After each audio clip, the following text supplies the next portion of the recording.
Good morning, good afternoon, good evening, and namaste to one and all present here. My name is Harshni Muthuswamy, and I am a geopolitical risk analyst with the APAC team at Midcap Advisory. It's wonderful to see attendees joining us from various time zones around the globe. It gives me immense pleasure to welcome you all to the AI in Business Resilience Symposium 2024. This event is organized in collaboration with the Global Association for Corporate Services and supported by the BCI Mumbai chapter. The rapid advancement of artificial intelligence is driving unprecedented changes across the industry. Resilient companies are those that can anticipate, respond to, and recover from challenges such as economic downturns or cyber attacks. Interestingly, the same AI that accelerates these challenges can also empower businesses to build resilience. Today, we are honored to have industry experts with us who will help us delve deeper into the topic of AI in business resilience. Our experts will share their insights on how we can leverage AI tools and platforms to help our organizations adapt, learn, and thrive amongst constant technological evolution. So before we delve into these sessions, a few housekeeping announcements. If you have any questions, please put them in our Q&A box, which is separate from the chat box.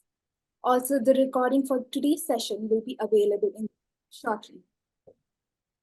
Now, I'll quickly walk you through today's session. So we will begin with our first panelist, Mr. Sanjoy De, Vice President of BCI Mumbai chapter. This will be followed by a keynote address by Mr. Prashant Mehta, Head of Cyber Resilience and ESG at Midcap Advisory. Then we will have a demo of Data Sulfur AI by Mr. Abhijit Korde, Product Manager at Midcap Advisory. Afterwards, we will move on to our panel discussion on a practitioner's view of AI in resiliency, moderated by Mr. Pravan Desai, CEO of Midcap Advisory. Finally, we will have closing remarks by Mr. Abhaseb Kale from GACS. So without further ado, we will begin our session with our first panelist, Mr. Sanjay. Thank you very much. Thank you very much. I hope you can hear me well. Yes, sir. We can hear you. Warm welcome to all the participants, and many thanks to Midcat for organizing this.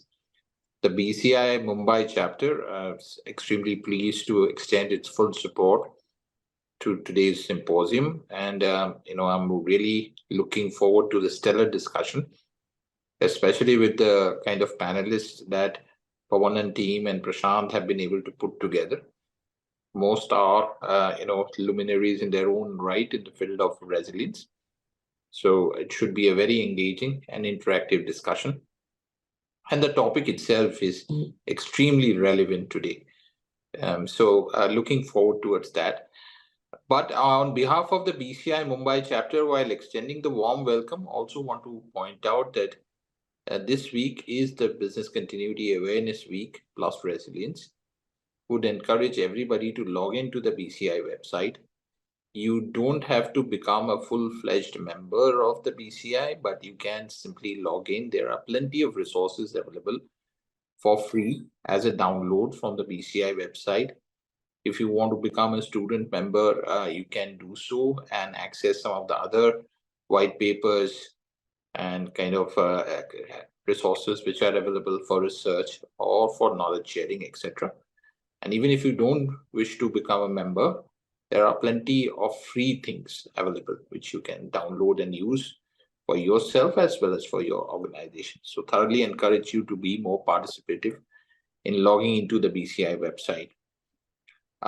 With that, I won't take it any longer. I will hand it back to you, my lady, and perhaps on to Prashant. Thank you. Thank you, Mr. Sanjay. Definitely more of us will be joining BCI, and thank you so much for mentioning AI in business and resilience, which is highly relevant in today's rapidly changing landscape. Now, we will begin with our keynote address. It is my honor to introduce Mr. Prashant Mehta, Head of Cyber Resilience and ESG, Midcap Advisory. Mr. Prashant is a senior resilience experienced professional with over 30 plus years of rich industry experience in managing risk from various areas, such as cyber attack, natural and man-made calamities, physical security, data security, reputational damage, etc. He has been instrumental in ensuring that there is no impact to business operations due to any such risk. He has achieved this by doing extensive planning and training. Mr. Prashant was the first to receive Business Continuity Manager of the Year and Industry Personality of the Year awards from Business Continuity Institute, United Kingdom in 2011. Over the years, Mr. Prashant has worked for Fortune 500 corporations, public sector units, IT and enabled servicing companies. Latest being a Europe-based company as Head of Risk Management. Mr. Prashant has contributed greatly to the risk management fraternity by mentoring and training many aspiring individuals. Today, they are holding senior management positions, ensuring their company's risks are better managed.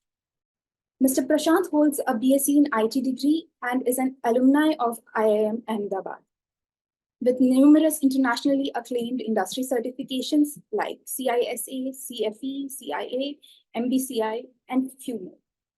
Mr. Prashant is regularly invited to speak and participate in panel discussions at various forums and summits within India and abroad.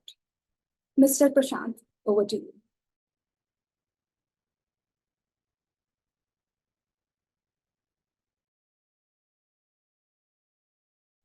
Thank you, Ashni, and a pleasure speaking with this august audience and the co-panelists which are present here. I would like to share few of my views around the resiliency and how does the current AI assist in resiliency, as well as how does it change the entire landscape. So all these years we've been like in an utopian world where the documentation was standard, the processes which were set up were more or less stagnant. I wouldn't say it would be absolutely stagnant, but the processes were only towards maybe excellence to some benchmark which was already created, or certainty, efficiency, experience. Those were all connected to some of the benchmarks which we had already, maybe it's already there and we were trying to just improvise. However, with the changing world now, utopia has more or less turned into protopia. Somebody's coined this term in terms of how dynamic the world has become. So protopia typically, as it says, it's more of a progress or prototyping. The goalposts are changing. There is nothing which is standard now. So anything which we do is sort of relative to something which can be done in an absolutely different way, full of uncertainties. Climate, you see the recent incidents which we have seen, places where there is hardly any rain, there are floods. The heat wave which is affecting us and the overall globe, that's the sort of uncertainty which we are facing right now. Effectiveness over efficiency. How effective is our planning is where it matters. Efficiency is fine, but it has to be effective.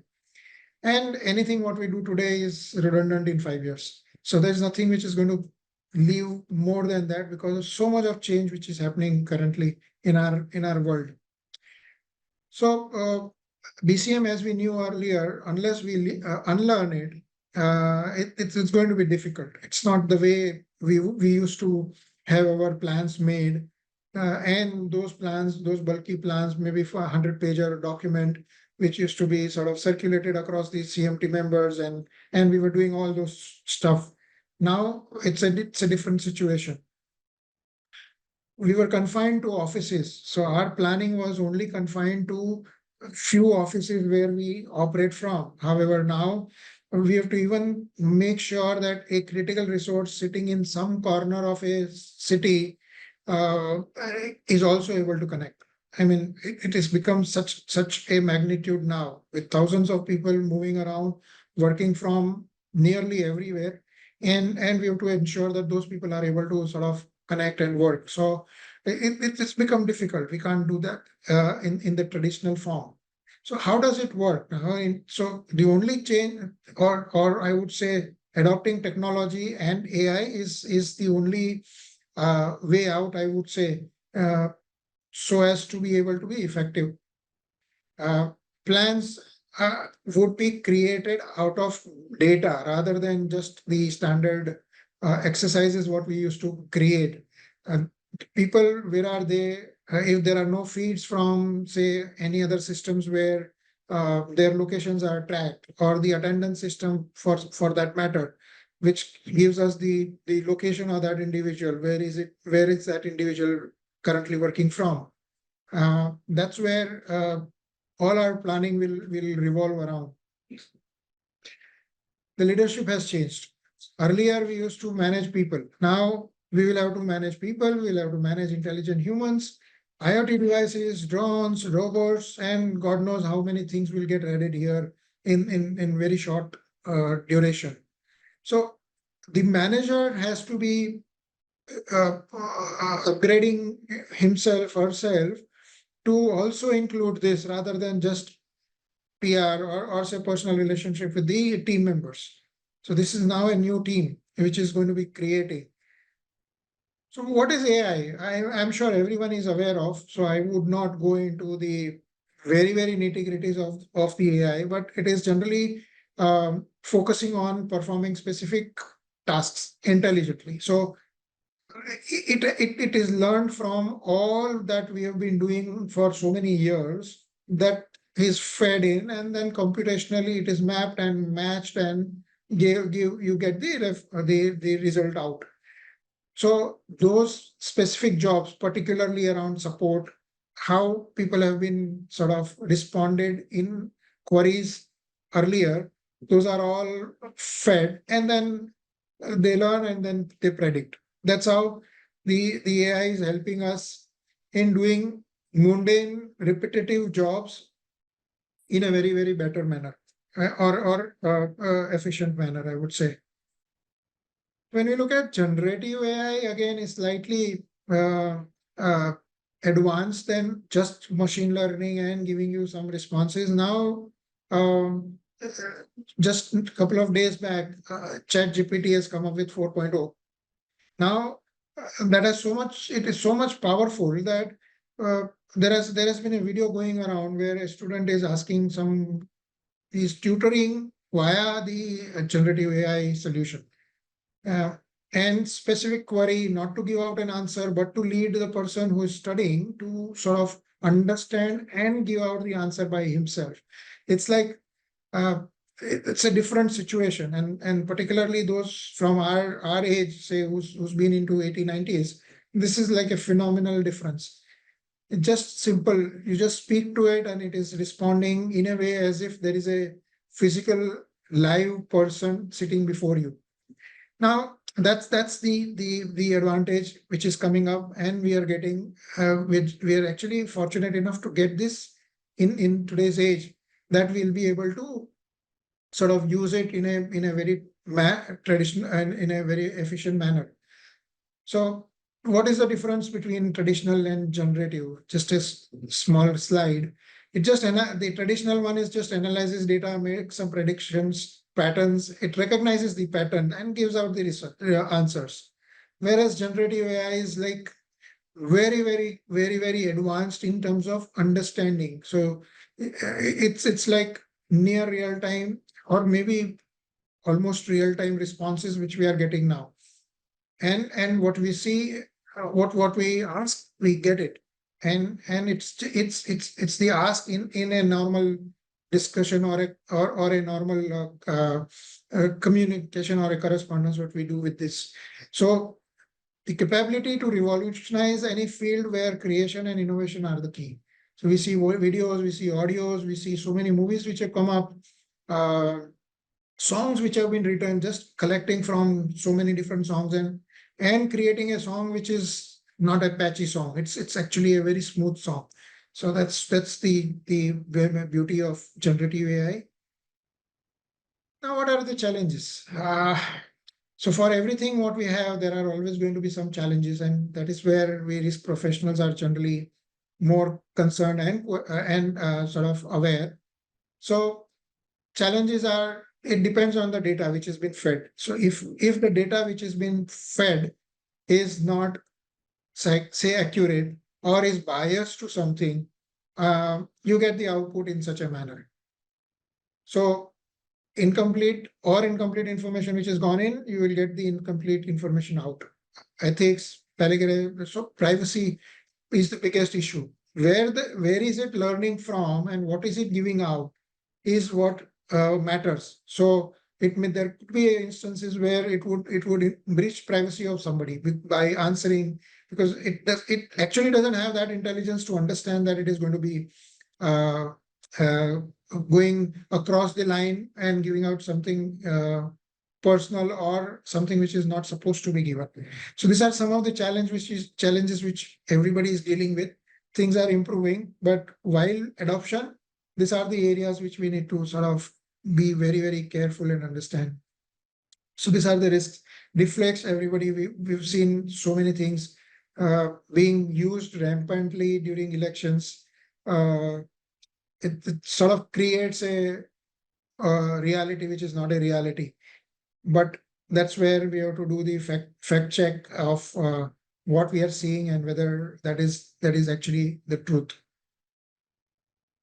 So now correlating with, say, BCM or resilience with generative AI. So initially for BCM, which is critical aspects of risk mitigation, it was just considered to be a risk mitigation. Availability was the prime essence, and we were ensuring that the systems are available. But now, with the help of generative AI, it helps in monitoring, prediction, analysis, real-time monitoring. So there are a lot of things which are now available to us using GAI. Just the resilience of the organization and internal external threats we were sort of managing. Now we can even model a scenario. Just recently, those who had offices in the areas where our prime minister was moving around for election campaign, if you just look at that area, was nearly shut off. So predicting such things out of the situations which have come in are areas where it is going to help us in doing that. Earlier we used to just reduce effects of the disruption. Now it is communication alerts. We can gather resources around. It's not just crisis management, but alerts and decision making. So that's where the resilience would benefit out of GAI in the long term. Some broad scenarios, how it helps us. Supply chain management. One bridge falls somewhere in the world, the supply chain gets impacted here in India. Somewhere in some canal, there is a ship which gets struck, we have a problem. So how do we preempt this? Such things are possible only with smart systems like particularly like AI, which will gather information from all and give it to us. Training and simulation, which is like a big thing. Automated notification, natural language generation, continuous improvement, and this is not all. There are a lot of other cases where we can use this. I will just go through some of the use cases which we have sort of come around while we are working with the organizations across the globe. How it is how AI is helping those type of organizations in their overall resiliency journey. So this is an example for financial institution. They can do risk scenario generation, predictive analysis, automated risk alerts, monitor and response, performance tracking, learning adaptation, data integration and analysis. So these are some of the things which will help if sort of effect. It could be for others also, but we've just seen and matched to an industry and see how it is helping the organization. Similar is retailer, resource optimization. scenario visualization with so the footprint across so many areas or so many different geographies within the country, outside of the country. How do they do that scenario visualizations? What is the impact it is going to have? If they have data available readily, only then they are able to find out if there is a issue at a particular outlet, how much is the impact going to be there for them in terms of revenues, in terms of all other strategies, in terms of commitments of delivery. With 10 minutes delivery timelines, it has to be very well visualized. If there is a problem in one place, one area where we've committed 10 minutes and it is not possible because of whatever reasons, is there an alternative where we can just sort of switch that, try to meet that commitment? Healthcare system, same data visualization and automated reports. People, the doctors and the specialists are looking at reports from anywhere to anywhere.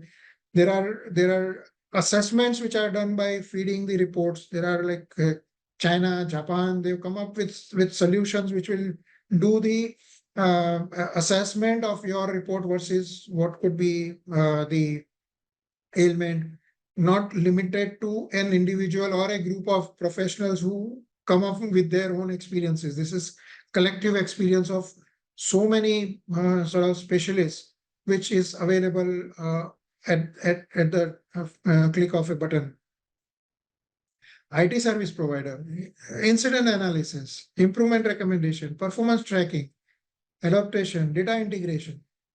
It's like anything. Those organizations which are servicing multiple customers, they have so many things available here on their fingertips that they are able to effectively ensure that the service delivery doesn't impact. Manufacturing organization, resource allocation, real-time monitoring, automated work orders, just name it. With the integration of IoT, there's so much of data which is coming in that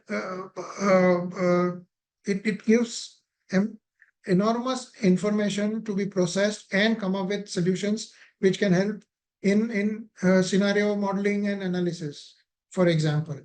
So those are the areas which are available. Power company, how do you ensure personalized messages can go out, interactive bots can come up, what is happening, where the issue is. They have footprints across different geographies. How are they alerting government agencies? Real-time updates are something which is very mandatory for such sensitive, I would say, service. Communication is the key, which can be very well taken care of by adopting such mechanism. Oil and gas, avatar and character generation, dynamic scenario execution, scenario reply and analysis. These are some of the things which are possible for something like an emergency response on ONGs, oil and gas companies. So this is the PCM specialist of tomorrow. He is not going to be a person. He is going to be a robot. You got to deal with it. And unless we as professionals upskills ourselves on how do we address or how do we deal or manage such a team member, I would say, we would sort of be outdated and won't be able to function the way we would be able to function using so much of information available with us. So generative AI, nothing new. ChatGPT, Gamma, there are a lot of other tools which have come in.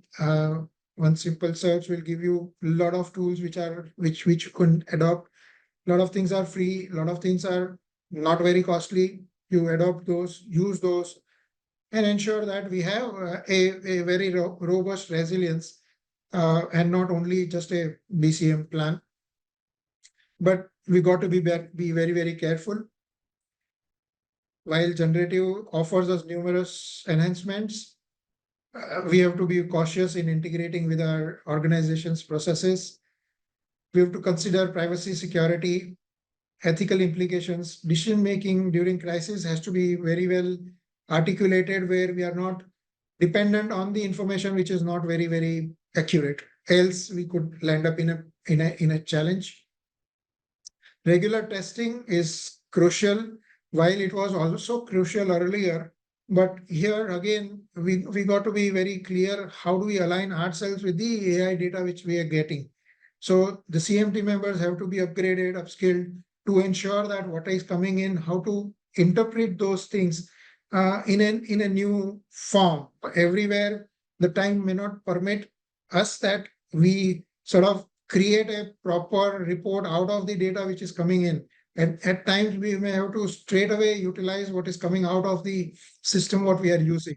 So we may not have the liberty of actually analyzing and then giving one pager to the senior management. They will have to be present, inside, involved, and take decisions in real time. And for that, they need to be upgraded to a level where they are able to do that. Just to summarize the differences we've seen, the challenges of generative AI, we've seen how BCM will help us in which are different scenarios. We've seen certain use cases in a lot of broad industries which we are sort of dealing with.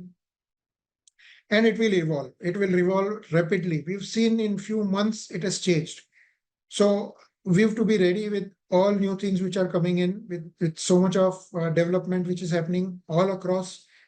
We have to continuously acquire new skill sets with our team members. We can't stay stagnant now, else we will just be thrown out. With regulators coming in with so much of regulations on the resilience part, they have started using resilience. BCM is gradually phasing out. So we've to be up to the mark and adopt to the new things. So about us, we've had certain information earlier, so I would not go into it. It's a risk advisory services. We work in all different segments, providing solutions around overall risk management, predictive risk management, frauds, and consulting around ISO 27001, 9001, 22301, and other standards which are related to privacy and security broadly, and the risk management. We've been into the organization, sort of incorporated in 2010. Since then, we are around, worked in 40 countries, 200 now. It is actually 300 plus specialists working for us, and we have about 350 plus customers. These are some of the service lines we operate in. This is the leadership team. Offices across 4. We've just opened up an office in UK, and hopefully next month we are opening an office in US. So thank you very much. And any questions, I'll be happy to take if time permits.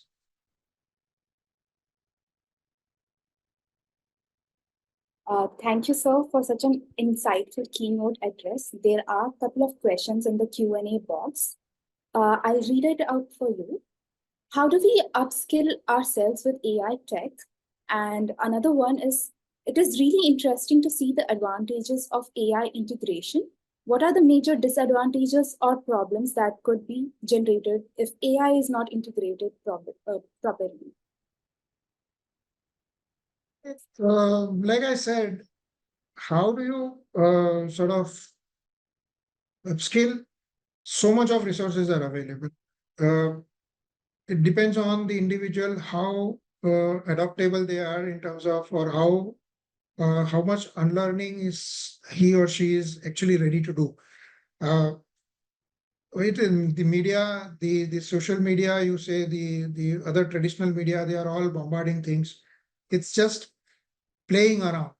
Take up something, use something. ChatGPT is free to some extent.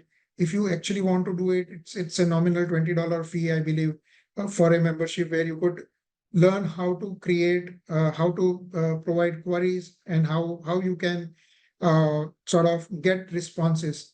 That is where, if you can upskill yourself in terms of how do you effectively query a AI solution, the quality of answers which you will get will be phenomenally different.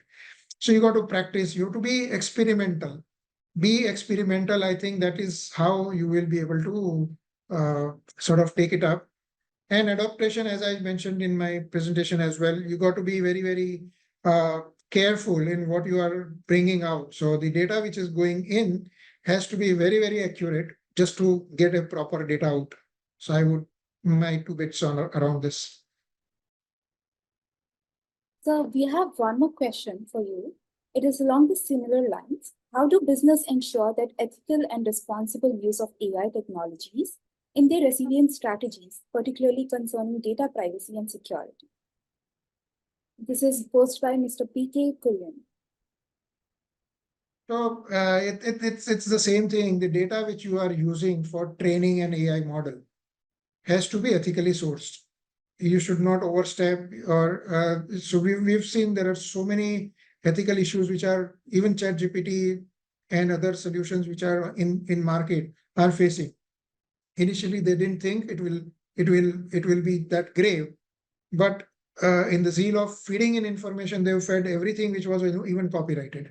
So they are facing that problem. We have to, if it's a solution or a model which we are adopting ourselves within our organization, I think a proper ethics, AI ethical policy has to be properly defined and utilized. So a thought should go into what is it that you are going to train the model with, and ensure that none of the personal information or any sensitive information goes into the model training. And that is where I think it will help. It's just that the risk for function like ours will have to be very, very vigilant and not let things driven by the business.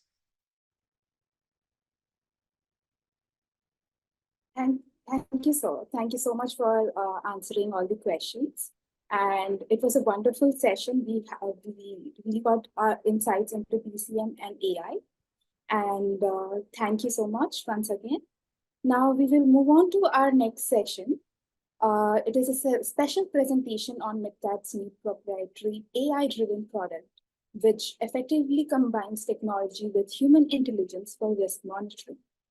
This will be presented by Mr. Abhijit Kode, who is a product manager at MidCat Advisory Services Private Limited. He holds a bachelor's in engineering degree from University of Pune and has a master's degree in international relations from London School of Economics. As a product manager at MidCat Advisory, Mr. Abhijit looks after creating different information services products, both technological and non-technological, to suit the client's need for getting the intel required to run smooth business operations. Over to you, Mr. Abhijit. Thank you, Harshini. Good morning to all. I hope my screen is visible. Yes, it is. Yes, thank you. So, as Harshini said, this is the tool we call it Data Surfer. It is meant to do critical event monitoring and provide a risk intelligence through the expertise of human experts. Now, the inception of this tool happened as today the threat landscape is continuously changing, and we want to help the security and intel experts to make informed decisions to navigate this complex environment, foresee the potential challenges, and give the inputs beyond the immediate horizon so that they can prevent the business disruption. So in order to do that, essentially our objective is to preempt any organization, any risk that can cause the business disruption due to the external critical event, understand how to mitigate that risk and build a resilience for the future. Now, we operate under 12 non-financial risk categories, each comprises of multiple sub-risk categories. So eventually we monitor over 90 risk categories which can create a business disruption. Now, how we challenge or how we process the data is as follows: is initially we process it, or we have created a database of over 20,000 sources, open sources, which are vetted by our team of analysts, and it is scraped through by machine learning algorithm and NLP to collect and identify the risk events from those 12 risk categories. This is real time.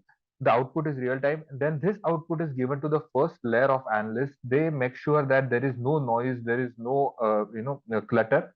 So only actionable business relevant insights are picked up in near real time within 2 to 5 minutes of in open source media, and it is provided in the form of informative alert. This makes sure that the quick heads up is given to start the mitigation measures without any delay. Now, from this pool of informative alerts, our second team of analysts, which are the subject matter experts, they pick up the events which are high impact or highly critical, and then they provide the contextualization, assessment on business impact, basically the analysis on those events, and then they create something called as intelligence alert, that is with analysis. This is how the process functions, that the output from the technology is real time, informative alerts is near real time, and then it is followed up with a detailed analysis of intelligence alert, which usually takes 20 to 30 minutes. Then this events or this analysis can be accessed through email and WhatsApp through personalized subscriptions. Now, essentially, what Data Surfer offers is four key functions. First one, to do the critical event monitoring, we have risk alerts which are customized to a particular geography and as per a particular need. Second is the subject matter experts. They create they give you the access of entire library of operational risk reports and advisories. And third one, we have a curated risk data for over 5 years so that any data analytics can be performed for any particular region or an asset location. And finally, as we have developed the entire tool in India, we have 30 plus team of analysts, and we run a 24/7 command center. So in case of any emergency or any problem, we are always reachable.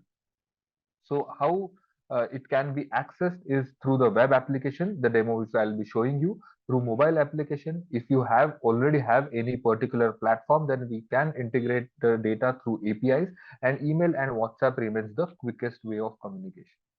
Now I'll take you to the actual web application. So as I said, there are four key functions. The first one is critical event monitoring, which encompasses live forecast and historical monitoring. This is the idea is so that you can stay abreast of the developing situation, and you can also have access to the past data for the trend analysis. Now, in live monitoring, there are different features based on what kind of interest or what kind of monitoring a user wants to do. The first one is a map view monitoring, which gives you access to the interactive map, and all the risk events are populated on the interactive map. On left hand side there will be a filter pane, and on the right hand side there will be a list of alerts. Now, in order to make the monitoring easy, what we have provided is, like, we have created three different screens.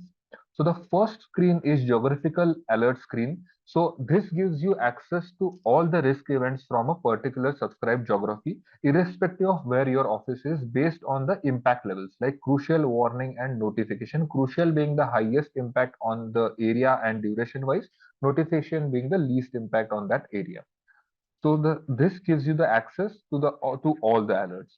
Second one is proximity alert screen, where we ask you to map all your assets using the lat longs, and this screen populates the alerts which are closer to your office locations. And the depiction is done based on the risk levels, which is a customized risk matrix. Closer the event from your office location, higher is the risk for you. Using this principle, it will populate all the risk events. And the third one is a watchlist monitoring, which is a completely customizable screen. This screen is made to monitor the live or active events in nature, which are not one-time events, but which are ongoing. For example, a Kejriwal arrest, or some, the Israel-Hamas situation, or the Iran situation, all the Ukraine situation. All the events are ongoing for more than a month. So you will be able to get the situational developments. Once you watchlist it, the team of analysts will start monitoring it continuously. And as soon as there is a situational development, they will start sending you an alert so that you can stay abreast of the current situation. You can also stay abreast of how the situation started, what was the developments, and what were the developments, and what is the current situation. So this is how the watchlist monitoring screen can be used. Now, as I was explaining on the PPT, the types of alerts are two types of alerts. One is informative and second one is intelligence. On the right hand side, you can see the alert card is prepared to give you the quick overview that where the event is taking place, what is the event about, under which category it is falling, what is the likely impact, and if any of your asset is in the vicinity or not. You can actually go and check in the original source what has been reported, and if you find that this particular event is important for you, then the call to action button has been given as a request analysis. As soon as you request analysis, within 20 to 30 minutes, this event will get converted into an intelligence alert. Now, in intelligence alert, the call to action button has been from request analysis, it changes to view analysis, because the team of analysts will apart from the top level information, now you will also have access to the description of the event, background of the event, how the event started, what is the likely impact on business operations, some top level recommendations to mitigate this risk. All the sources will be listed for complete transparency from where the information has been taken to to create the alert on this particular event. It will have the interactive map along with the impact radius. So it will, based on the impact radius, it will also depict the affected entities. You can change the impact radius to see if any of your asset is likely to fall in the impact zone or not. You can also download it into the PDF format, and if you have any particular question, you can always reach out to our team of analysts and put down your question related to this particular event. Now, in this map view, we are providing you all the data. Using the statistics, you can also have the overview about which category or which sub-risk category events are happening in last 8 hours in your particular subscribed geography. And this intel can be taken to do the informed decision making, which will help mitigate the crisis. Now, in order to give the separate or the another feature, we have a list view. If someone wants to do a custom monitor, we are providing that option to create a particular monitor based on a particular interest. So now suppose I'll take the example of South Asia. Any filter can be created as a custom monitor, and you can, based on your requirement, you can populate the data. So like that,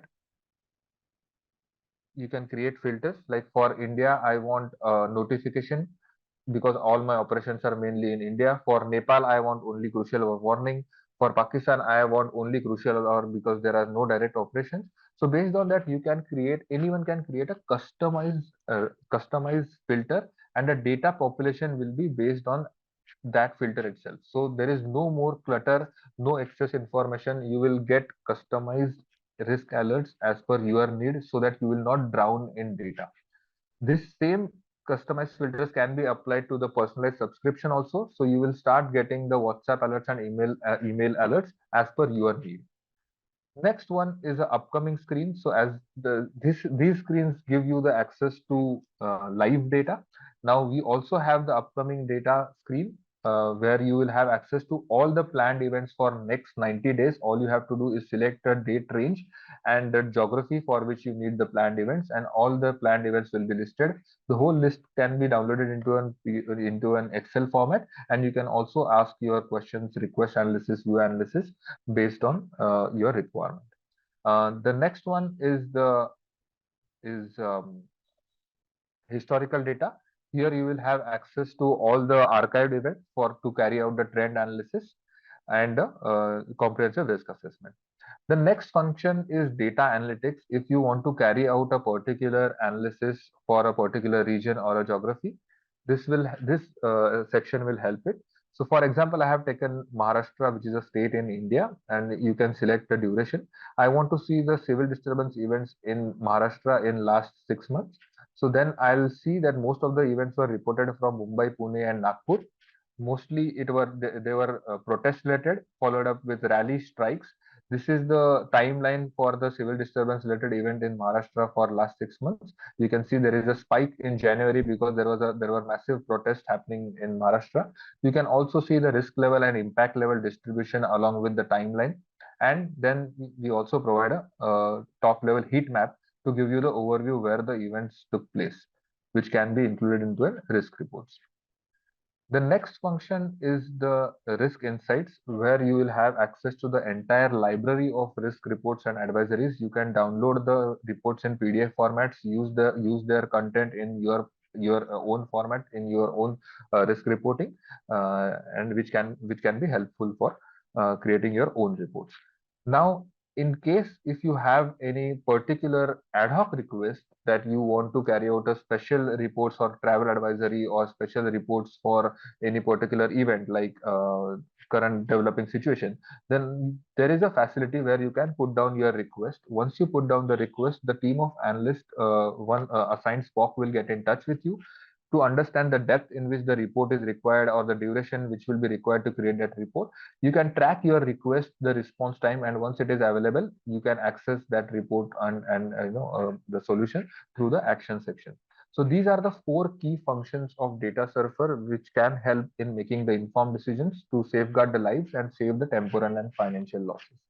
So I request you, if you are interested, then please contact Kunal and you can book a demo for a detailed, a detailed demonstration and use cases.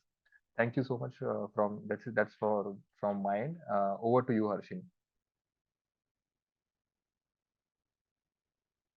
Thank you for the demo, Abhijit. If our participants have any queries related to data surfer or would like to schedule a demo, then you can get in touch with us. A link to explore the functionalities of our risk intelligence platform, Data Surfer, has been shared in the chat box.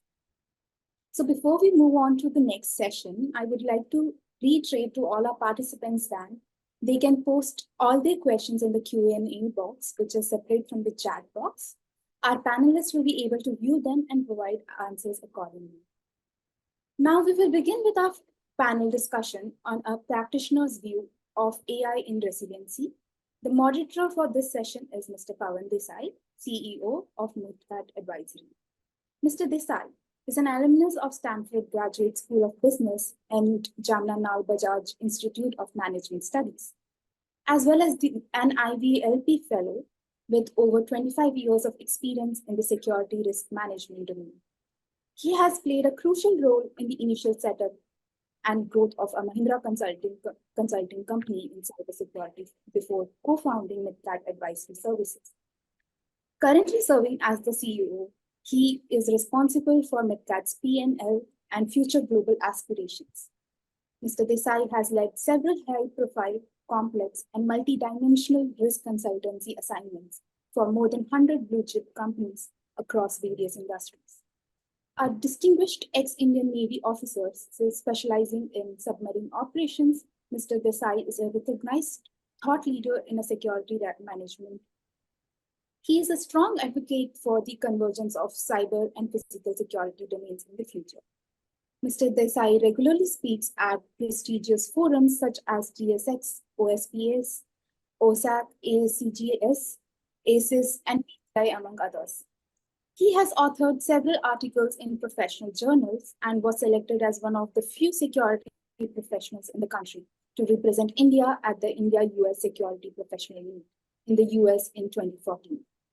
Additionally, he has served as the secretary of the Mumbai chapter of the ACES. Dedicated to giving back to the next generation, Mr. Desai is a regular visiting faculty member at Symbiosis International University, NMIMS, and other premium management institutes.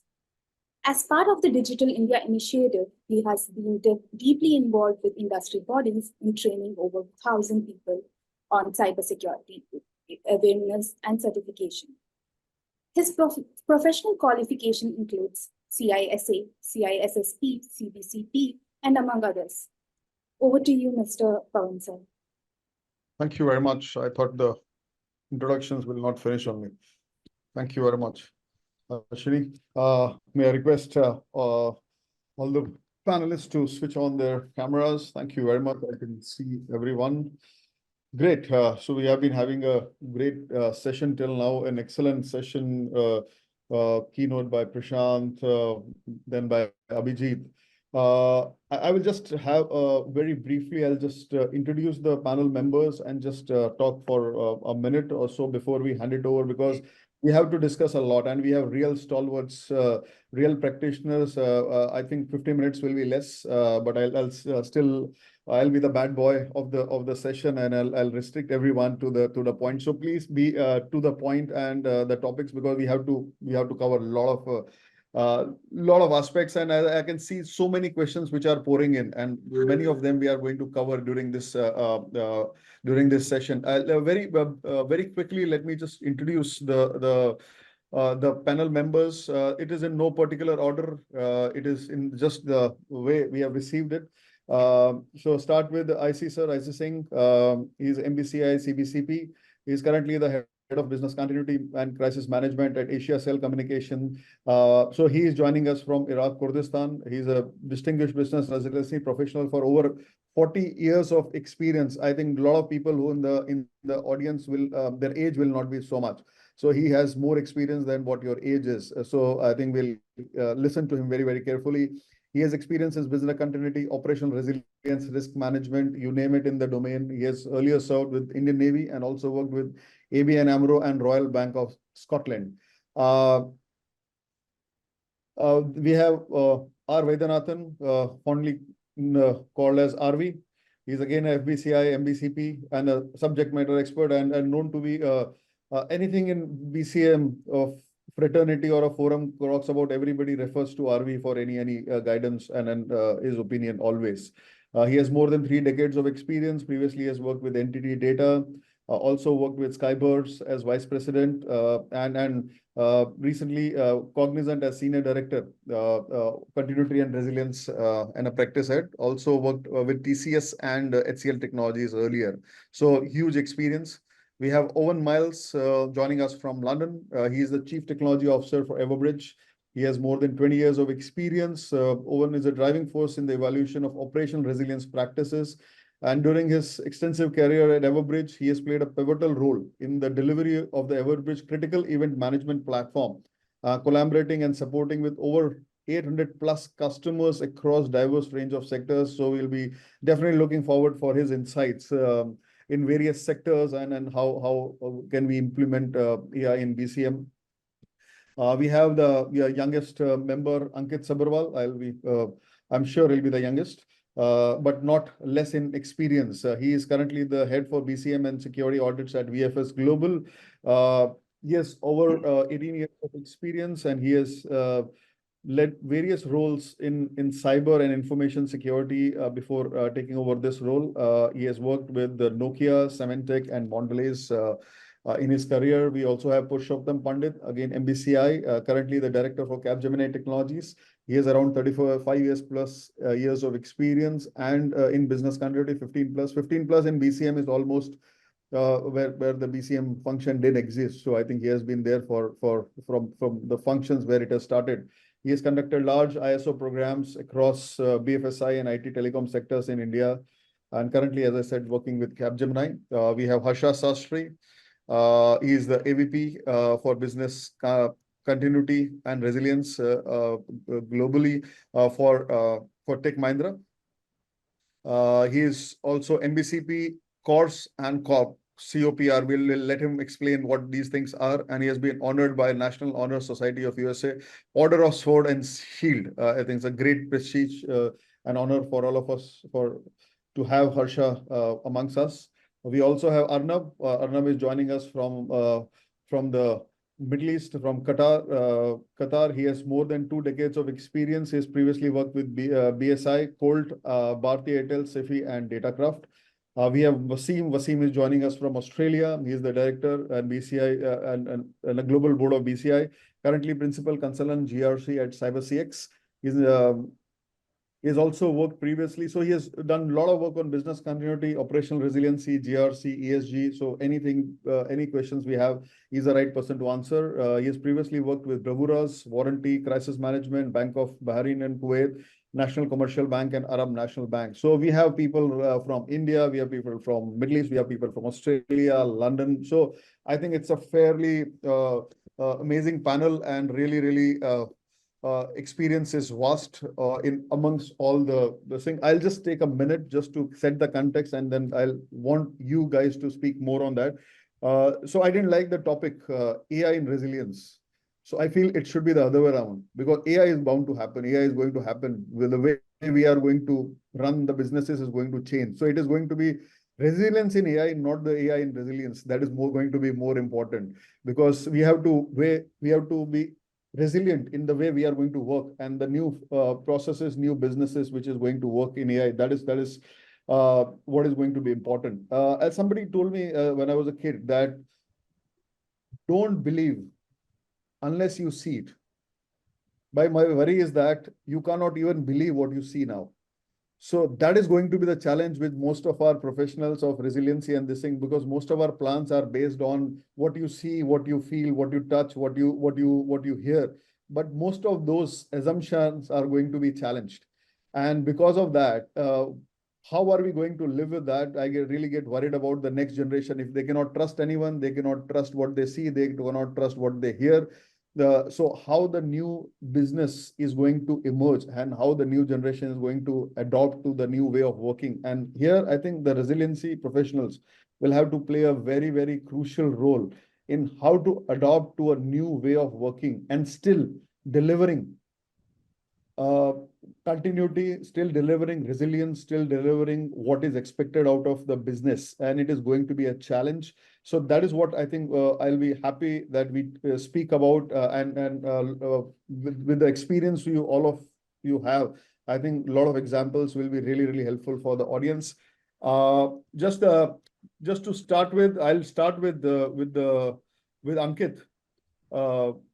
On very, very specific things. Is there a lot of people I have not been able to understand. I have been in this space for long, but what do we mean by AI, narrow eye, AGI, ANI, AGI, ASI? So many terminologies. By everybody talks about AI. So can you just decipher for us, very, very simplify for us, so that we can understand, and then we can go ahead into the whole context of resilience in this. Ankit, all yours. Thank you. Thank you so much, Pawan. Good morning, good afternoon to everybody. And, wonderful to have such a panel amongst myself. So looking at it very briefly, Pawan, I think the basic underlying concept remains that artificial intelligence is a new concept that we're all learning about. Now, there are different sort of terminologies that are floating around in the market, but if you see the generally accepted terms, essentially anything that can mimic human behavior and give us certain solutions in the same way that human intelligence would do can loosely be termed as artificial intelligence. Now, there are a lot of elements coming in from the early days of automation and then going into the space of machine learning and going into neural networks, which will all encompass artificial intelligence. Talking specifically about, as we like to call it, the TLAs, which is a three-letter acronym. So we like three-letter acronyms. So we have a lot of them starting with ANI, which is essentially the narrow intelligence, artificial narrow intelligence. And that is very specifically focused on a task. At this point in time, most of what we are really seeing is ANI. So whether you have a chatbot or you have, some sort of application giving you an appointment, or you have an application specifically designed to give certain kind of threat inputs, etc. These are all examples of ANI that you would actually have. Even self-driving cars, in a lot of ways, are basically ANI connected to one another and number of sensory inputs that you would have from the environment. Going into the second space, which is AGI, just stands for general intelligence. So closer and closer to human intelligence, being able to process vaster amount of information, being able to take into factor more considerations. You talked about ethicality, you talked about morality, you talked about the privacy and other aspects, and all those will sort of start coming through. At this point in time, many people still contend that, let's say, a Grok or a Chat GPT or others are basically stepping into the space of AGI. I think essentially it's still narrow intelligence along with the component of neuro-linguistic programming, so it can just communicate with us in a more intelligent manner.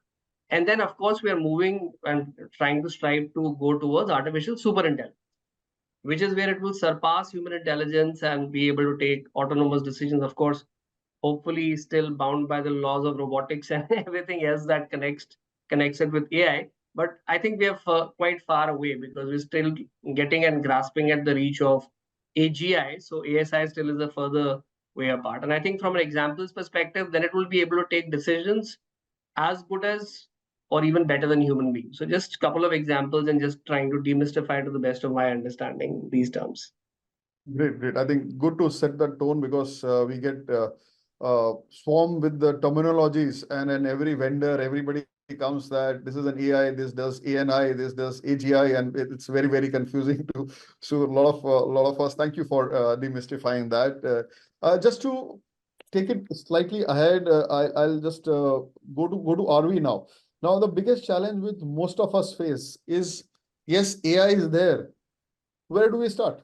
As an organization, where do we start to even look at as a continuity professionals? Because business is all gung-ho about implementing AI left, right, and center, whether it is aligned, not aligned, whatever, but everybody's talking about that. As resiliency professionals, how do we even start and where do we start? Thank you once again. Thanks for the opportunity. Hope I'm audible. Yes, you are. Okay. So, Aman, basically from a resilience perspective, when we look at it, man, even when we started off with a BCM initially, even before the BCM code actually gets settled down and implemented very well, there was a buzzword called resilience. And now during the COVID season, everybody brought out a point whether BCM at all is required, and people in BCM profession will have a future in it and all those that were coming up. And specifically now the AI part of it, which is coming up in terms of getting the AI implemented for resilience. Man, what is in it, the human factor that need to be also considered. So I just have, I have a practice of coining a acronym always. So I've just brought an acronym into this, like calibrate. So that would be the flow that you can always take it, leave alone the resilience part, but the AI into anything that you want to implement in an organization. The first thing that you look at is the context, wherein you're doing it. Either you're using it for your own organization or you're doing it for some other service provider as a service provider and delivering it.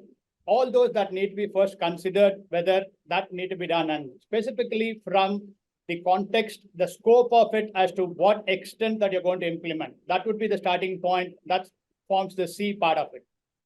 Then the A part is the assessment that you do, impact assessment. What it then is, like when I basically start implementing a resilience, what are the areas having scope? How do I see this is going to impact my current operations or the current resilience that I already have implemented manually or through an automated way? So that's the second point. Of course, you consider all those ROI model, what has to be probably brought in, because the next thing that comes is the leadership commitment, because the actual commitment from the leadership, the kind of understanding that the leadership has on AI is something very important, because that's going to be a biggest challenge as of date. AI, we talk about it everywhere, but I would try to bring up another AI concept here, which is accountability and involvement. It's not just the artificial intelligence, but the accountability and involvement from the leadership perspective is something that would be required. So CAL. And the I is the integration of the systems, the existing systems, and the interoperability of the new technology and system that comes in. So that's the I part of it. And the strong governance that you require, because predominantly the AI works on the data. It's something like garbage in and garbage out. So as long as the data is perfect, then your final AI and the predictions that it gives, the alert that it gives is going to be perfect. So the data governance, along with the regulation, the security, so that you plan with a diverse data sets, and also to avoid the bias mitigation, all those is something that need to be thought about in the build part of it. And specifically review your infrastructure, the systems that you have, how it can support, because the perceiving information that anybody would get it is whether my system would support, and the ecosystem of basically the compatibility that you need to have across systems with the existing system and to the new system that are going to bring in. So analyze, evaluate, and finalize the entire tools that you're going to implement for AI, specifically from the perspective of resilience. It could be a tool that is openly available or something that is very secure, because one important thing is data that's available, interoperability of multiple machine language, large language models, whatever that is coming up. It's a requirement that the data is kept secure, and specifically for interoperability with a very good data privacy that is built in. And the other thing that comes in is the training the individual, because without the human factor of having a proper training and understanding of AI and whatever they're going to build up in technology is something very important. And finally, embedding the culture within the organization. So this forms a calibrate, and this is not a one-time exercise. You need to keep calibrating where you are and go ahead further. And specifically start from resilience. It could be, as Prashant had presented earlier, it starts off with a risk earlier. That's a smaller area. Chart with the chatbots of risk prediction that could be coming up, or while creating an incident or a scenario that you're bringing up, it can probably suggest, and or the demographic factor, the demo that we saw, all those that can probably be the starting point that you can start slowly, step by step, as the way that we do exercises, with the simple exercise when we do same way, start simply on an AI, try to see the success of it so that the people can basically understand and see the success of it and get confidence on it and increase the complexity slowly so that you can always get an AI that is working for you and it's not going to be detrimental for you. Great. I think it was always great to listen to RV, and this is called the upping the benchmark. So when Ankit set a benchmark of TLA of 3 acronyms, he upped the benchmark by 3 TLA, which is a 9-letter word acronym. So it's always a great thing, but it's great to remember this. I think it's very nice, RV. Just to building upon that, I think so. Yeah, it is going to be a challenge for us. I'll come back to IC sir on this that. How do you see AI evolving in its role, I think, within the AI strategies? Because we are still talking about utopian era of AI in coming in. So how do you see it getting grounded or on ground? How would you are going to see the changes in the strategies which we are having? So thank you, Pawan. Can you hear me? Yes. Okay. So the way, I mean, I look at AI in a very, very positive manner. And just mark my word, another 1 or 2 years, AI functionalities would be part of your compliance requirement. I mean, if you do not have AI functionalities, you would not be able to work. Now, coming back to your question, I'm a very practical person. I would start like what you have done with risk in an organization. I would break down the first fundamental of exercise of business continuity is BIA. I would introduce AI to BIA because it's just 3 simple steps. What do you do in BIA? I mean, you remember, I mean, we go questionnaires, discussion. It used to take so much of time. Now, you just need 3 steps. Once you build your criteria, it is going to give you criticalities. And once you have critical process identified, giving the criticalities of your RTOs, build your relationship with your dependencies, interdependencies, resource, technology, and integrate your risk. So you got BIA and you got risk. The next thing is to adopt this to the strategy. So option of strategies you already have. And with the help of AI, we are going to have all this instantaneously. Like we wait. What is going to happen? And the biggest challenge what I face in my organization, in most of the organization, that for a person like me, we think that if AI is going to do what I'm going to do, my job is a stake. No, it's not. I just take the example of when the gramophone was introduced in the world. Most of the singers thought this gramophone or the machine is going to rob to their voice. So it is robbed, and what would happen to them? Now look at this. Look at the amplification of that technology, which has taken the voice of person who is dead about 100 years back, and we can still sing. This is what AI is going to do. We are doing great things. AI would start doing great things, and we will start doing greater things. So that out-of-box thinking is what we thought an asset. Now what we need to do, go beyond that out-of-box thinking. What AI can think is good. It is an enabler. It is going to enable us to perform greater things. And all the mundane things like in BIA, building relationship, everything we'll be doing it. And once we do that, we'll have instantaneous results coming to us and we can devote our time to do greater things, greater strategies. And it's a good thing that you have, I mean, the first step of your risk. I think if you develop BIA and VC plan strategies linked with your risk, here we are. Perfect. I think great. So that's it. I mean, I go to very, very short and. Sure. Thank you. I think BI is a step. And as you said, and I'd like to add to here that what is out of box today will become inside the box tomorrow. So that's how it is going to change continuously.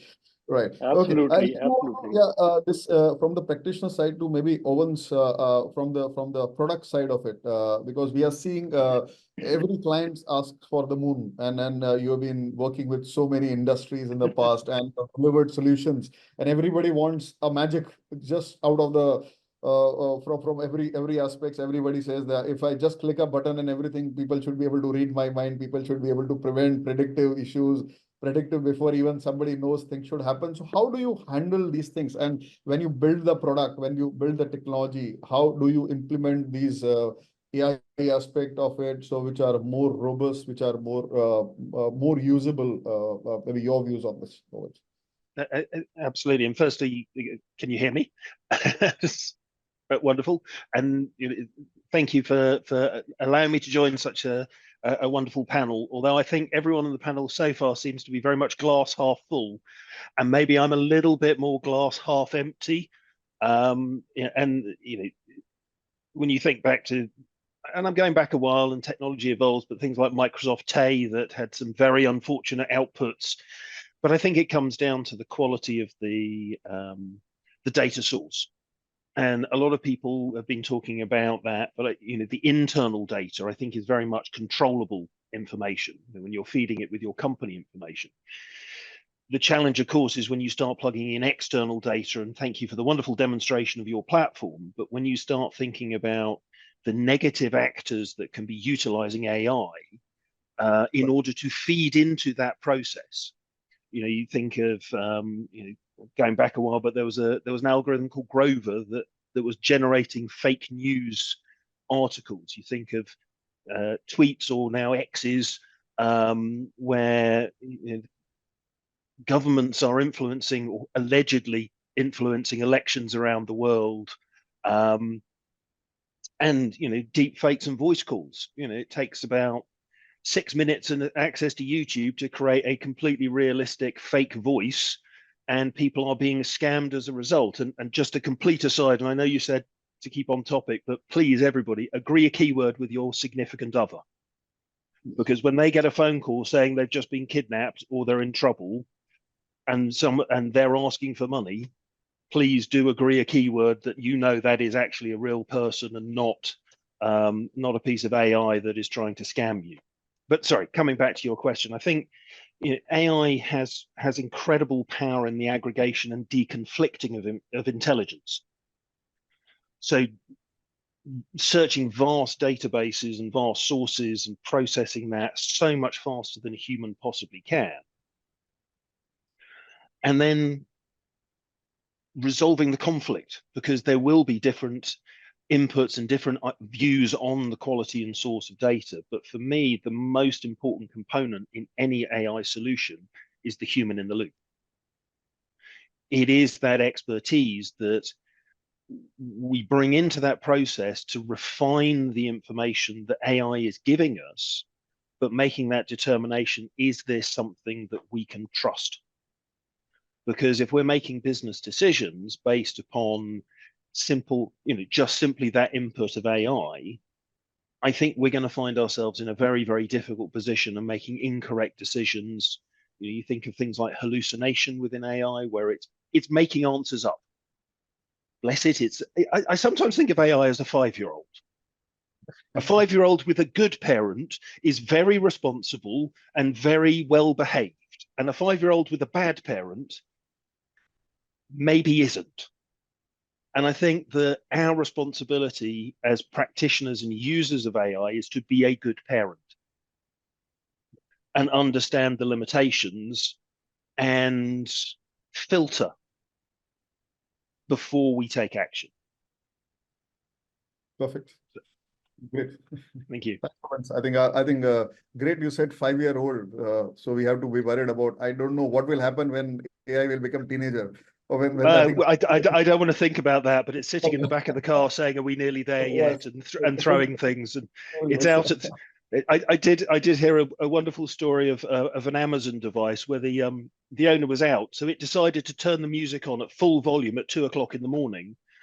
There was no one in the house, but the neighbours called the police. The police came, broke into the house. The house was completely empty, but that machine had decided it was bored and started playing music. So maybe we are starting to get into teenage years. Thank you very much. Let me move to Wasim now. More on that. You have contributed a lot on these technologies to the organizations and in BCM a fraternity per se, which is there. Do you want to share your experience and your views on this, please? Yeah, of course. Thanks, Pawan, and thanks, Medcat, again for inviting me for this. So I was part of one of your previous sessions as well, and would like to be part of those sessions again in future. So what I can share you a problem statement first. Like what I've discovered as a practitioner, that we have so many plans, like a business continuity plan, incident management plan, cyber resilience plan, and risk management plan. And all those are in silos. They operate as a standalone. They are not integrated. Now think holistically now that you have an organization and you have a client and you have an SLA. So everything, be it your risk management, be it your business continuity plan or business impact analysis. So now you are setting up your risk appetite, your risk tolerance, and then you're setting your RTOs and RPOs. Nothing is aligned. And many times I have gone to the businesses and asked about the RTOs, for example, and then I asked them about their SLAs, and they have never read the SLA. So if you can have a solution, not for just business continuity or business resilience, but for the whole GRC, considering top to bottom from board to the very operational level, and if those are integrated, so yes, definitely it has to work at the BIA level. Yes, it has to help you for the assessment and risk assessment and all this. But at the same time, it need to work holistically as well, so that you have a proper resilience in place. Because if these are not aligned, you might think that, yes, you are working towards your targeted SLA, which is based, but that is not the case. So this is what I'm looking for. So I have not seen such solution yet, but then that's how I can vision for that's the solution I'll be looking for. What I have seen so far, like as a practitioner, that you receive a lot of questionnaires as an audit from your clients every month, 1, 2, and 3 different set of questions, Excel, Word document, sometime. So that tool, what I've seen, that it creates a knowledge base of all your policies, procedures, and everything, and then it has a AI layer on top of it. And then once you receive the questionnaire, you upload it, and then it extracts the information. 90% you're done, but still you need some human interaction. I think that's one of the good tools that I've seen so far. So these things, and thirdly, that I'm doing now, like, of course, we need to mature first. Now, since we implement ISO 22301, and then currently I'm working in cyber, so we implement ISO 27001 as well. And then I have implemented IMS, which is an integrated management system of 27 and 223. But now I'm working towards integrating ISO 42001 as well, which is a very newly published ISO standard on artificial intelligence. So that I can share that's my vision, the way, I'm at least looking to working towards AI. Yeah, I think that's great, because ultimately it's going to be about integration of plans and how do we, because currently plans are a piece of paper which a lot of people don't read it, or it is there somewhere and they don't talk to each other. So exactly. as vendors, as service providers, we are very happy because the same organizations let us do physical security audit, the same company let us do the business continuity audit. So our job is going to be reduced, but yes, we will be increasing our business somewhere else. So thanks, Wasim, for that. So going from, we have understood the concept of AI is going to disrupt a lot of things. And now go to the more on the people side of it, because if everything is going to be automated, everything coming back to Harsha, I think he's a big proponent of humans, and they are going to be more valuable in the future. What do you think, your insights on the role of human judgment and decision making when we make these resilient systems and processes and systems which Wasim was talking about, what will be the role of humans and how we have to evolve ourselves? Okay, so can you hear me first of all, Pawan? Yes. Louder. So I'll just like to start up by saying Aditi Devo Bhava, because that is the way our relationship with AI is. AI is a guest in our house, in your house, my house, everybody's house. So we have to treat AI in the way that we treat a guest. That's the first point that I want to make for all of us. Our audience also has to make AI their guest because they have to work with it and engage with it. The second point that I want to make is, as much as people are concerned and the human side is concerned for decision making and enabling themselves with this automated perspective of AI, which is accommodative innovation, the way I put it in, is you can allow the tool to help you go towards a decision. But you also need to inculcate disciplined disobedience to the tool in order that you take your own decision and you take your own your own decision at the right point of time. In the current way that you take decisions, you have a level of protocol, you have a level of flow, and you have a level of checkmate that you do to yourself in a virtual way or a physical way. You have to build the same type of algorithm when you're using AI in order to get the same perspective, as much as you can automate it to the extent that you can. So this is the way that I would say that industry has to first make an inventory of all the decisions that they are taking today, make an intrinsic and extrinsic value of that decision making capability, and then derive what is it that they can automate and what is it that they cannot automate, and then leave it at two sides. So this is what I would like to say from a point of view of the people point of view. Last point is in respect to measurement.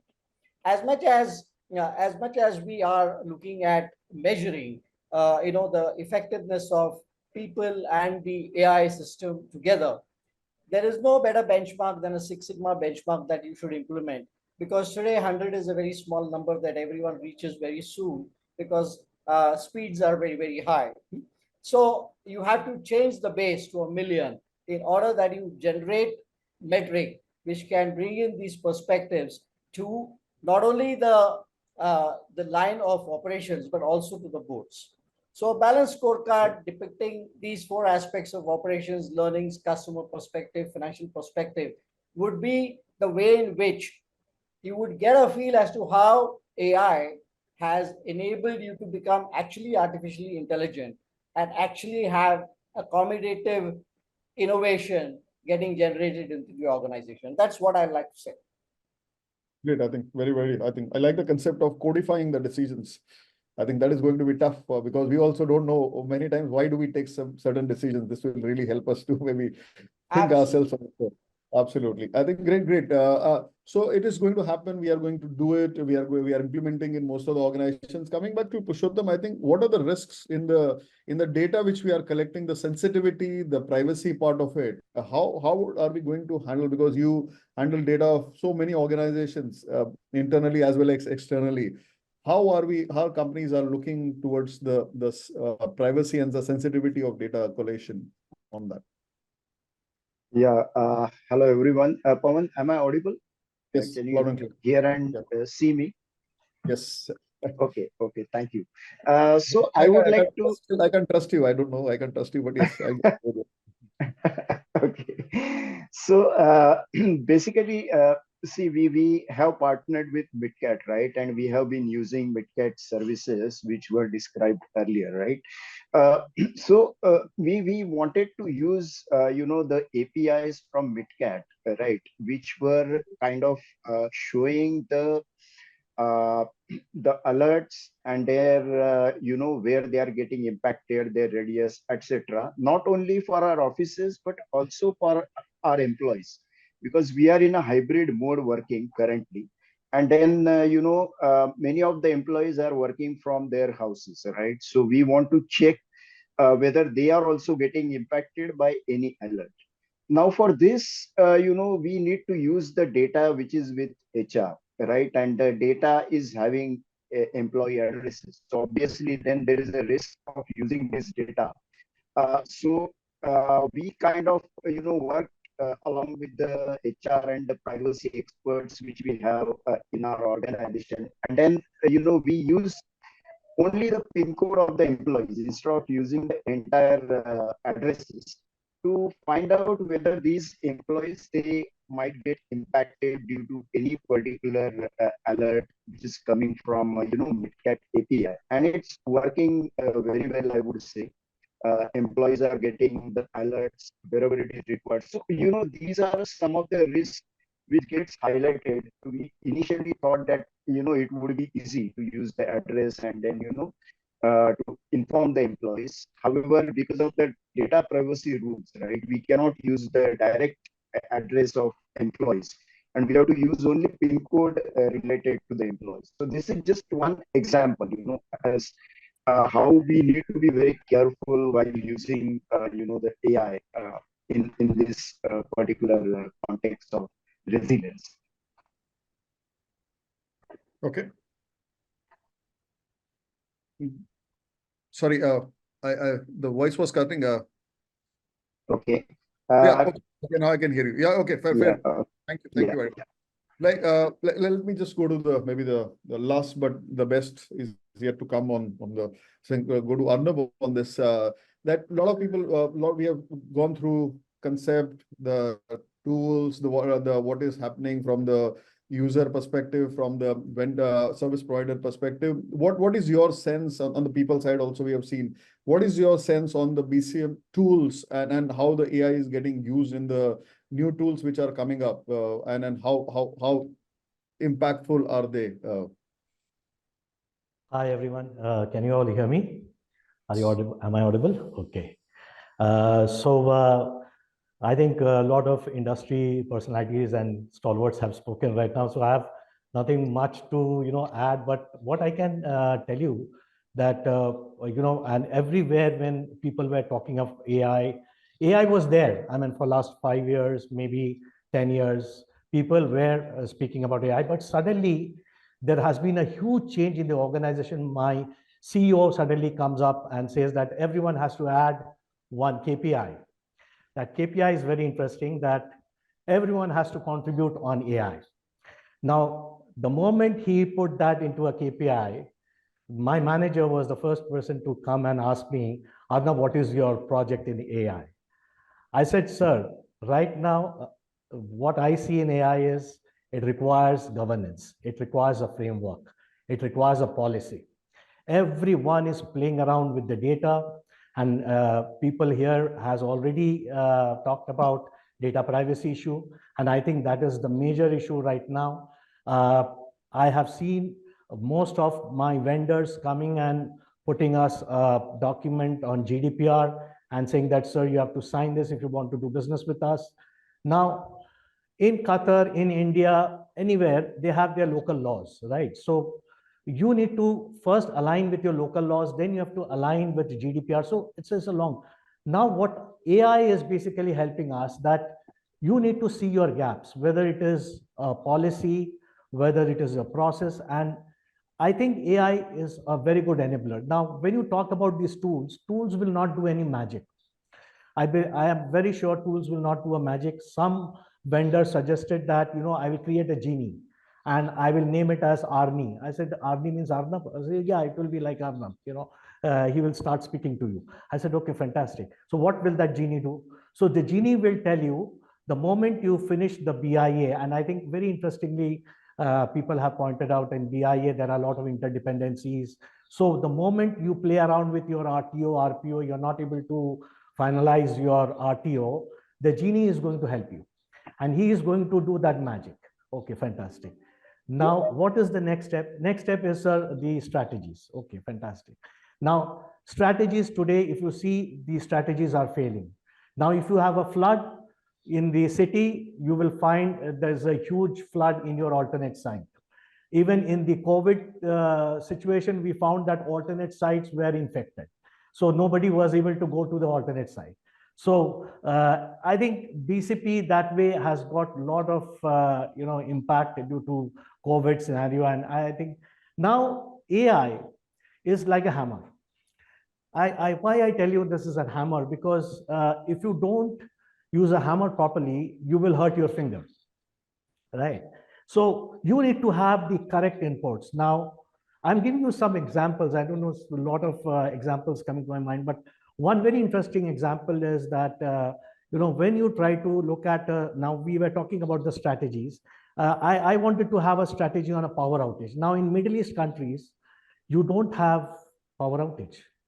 I mean, yeah. So we don't have a. If you ask me in your office, do you have a backup generator? I said no, I don't have a generator. Okay. So what is your resiliency plan? What is your plan if there's an outage?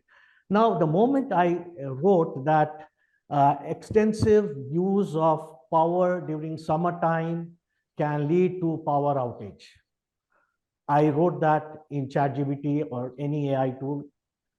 The ChatGPT would only take power outage. It is not taking the other conditions which I wrote, which means that you need to basically prepare yourself. You need to mature the system so that you are able to use AI component much better. So it requires a lot of interaction. So you can actually call the AI, you can challenge the AI. You are stupid. So if AI gives you an answer and you say you are stupid, or I don't agree with you, or can you please explain? So the AI will start giving you alternate answers. I think that is the way you have to mature the AI processes. The AI will not do again the magic. So you need to ensure that you are aligning the AI model and it matures slowly. And rightly said that 1 to 2 years, you will see that you are able to get the full benefit out of it. I hope I am able to summarize. I think great point. I think it's it is going to be iterative process. Is not going to be the first time we are not going to get it right. I think that's very clear. Thanks, Aruna, for this. I'll come back with a very quick round robin and a very common questions to most of you. Start with Ankit on that. This is going to happen. We like it, we don't like it. 1 year, 2 year, 5 year, we don't know. It's a journey which is going to change. What do you think as resiliency professionals we need to do differently? In terms of stakeholder management or anything in terms of adoption, whatever, as in what if you have to create a 2-year strategy for VF, I'm not taking it officially for your organization. What will you advise the management, the people, the team, which can help in doing this or may disrupt in not doing it? What is your advice? Very crisply. So again, like you rightly said, in a personal capacity, the intention is very simple. I think there are a lot of people trying to beat each other to the pulp when it comes to innovations in AI. We are trying to get and show more and more use cases of the AI as such. But at this point in time, I'd like to go back to the basics. Similar to how cybersecurity evolved over a period of time, and then the approach typically with practitioners as well as with service providers was to peg their solution as the next best thing. And I'd like to always use the analogy of the silver bullet. This is the silver bullet that's going to solve all your problems. We heard it for the data leakage prevention. We heard it for SIM tools. We heard it for so many other tools, EMM and so on. So I think similarly, you'll face that kind of a challenge here, wherein a lot of things will be pegged as the next best thing, but they are going to really take a lot of deep diving into the organization, understanding what kind of applications, what kind of databases, what kind of sources, what kind of service providers, what kind of network and parameters are you really working with. That is the basics that you will actually define the use cases that you as an organization need to get into. And so governance is going to be key, like Arnab said. I don't think at this point in time there are far too many people advocating AI. It's almost as if everybody's kind of roaring and railing to go into the battlefield. But if you do not have that strategy as to what you want to do with AI, it's not going to work out. So from my perspective, where do we need to start as any organization? We need certain AI advocates who are going to bridge the gap between what the business wants and what each of the business units, enablers, etc., are doing in silos. Bring it into certain common themes and common consistent platforms and sources, because otherwise the governance is going to become a mess. You'll have everybody having their own tools, their own service providers, their own ways of going about it, their own cloud service providers, intermediaries, brokers, connectors, and then it's just going to become that much more difficult. So we need more advocates. Whether resilience professionals are going to do that or not, inevitably we'll be bearing the brunt of it if we are not doing it. So I would actually say that let's become an advocate on that side, educate ourselves, and kind of bridge the gap between the business like we've always been doing, even on the continuity and the resilience side. Thanks, Sanket. Great. We need to be AI advocates. I think that's a great thing. And I think taking the same lead to Arvi, you have always been a BCM advocate. I think always it's just there. What do you think? Because all of us are going to face the same challenge, but sharing of data, sharing of experience is going to be restricted as always, because it is very, very proprietary to the organizations and is going to be. So how do we collaborate? Spoken about calibrate, but I'll talk about the collaborate. How do we collaborate as a fraternity? And guys like you will have to take a lead. As always, you have been taken in the past also. So what are your views on this? How do we do it differently? You're on mute. You're on mute, Arvi. Yeah, it is not going to be any different. Like, whatever that we have done so far, be it a AI or in a traditional way of implementing BCM. So we had this knowledge sharing session regularly that we are doing it. So typically from an AI perspective, whatever that is being decided in our organization, it can also be a kind of a collaboration amongst the industry leaders. We can again bring up people, like-minded people, of whatever is confidential, that you can always keep it, but certain implementation, specifically we are talking about anthropomorphism, where the system is probably being perceived as a human character that is going to come in. So, which means what are the areas that we are looking at from our organization? As I said, starting from a simple way. We can also probably share, like when you should do automation, when organizations were doing manually, certain organizations were bringing up a ingrown tool or a off-the-shelf tool that we're using. So how have they customized is something we have been always discussing in any of the webinars that is being done. So I would rather think of being open in terms of area, of course, keeping the confidentiality part as confidential, but whatever the execution, the approach, the way that the organization has done it can still be taken up, so that it comes with a kind of a collaborative learning, and the way that we come up with something that comes up. So, but the point is, in terms of learning, it cannot happen and just one person knowing it. Maybe today also, if you look at it, when I had certain angles to it, and I've been probably listening to others, they come with a different perspective, different angles, by which we learn. So that need to continue as a forum, which MidCat is anyway doing it. There should be more such webinars and more such thing that is happening. Apart from that, we can have forums and organizations, how we have implemented and share the knowledge that has come in. Certain things we might have failed also in terms of implementing it, and the data has not been properly trained, and it has not given out the right expectation at the right time during an incident. We might have trained the system for about 10 different scenarios, but what happened to the 11th scenario? But if you had very clearly given what is the criteria for it, this is what an incident that might at least bring up an alert. So to that extent, the approach, the way that is implemented, that could probably be shared, and by that only we can be collaborative. Otherwise, I don't think if you keep it with yourself, I am doing first. We should not get driven by competition, that I have the first organization or first person to implement AI and getting it out. So that should not be the case, but it should be kind of a collaborative thing that we do. But again, customize your own organization way of doing it.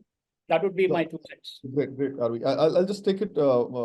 I had 2 ovens on this because the more data you collect about industry specific things, the better the results are going to be.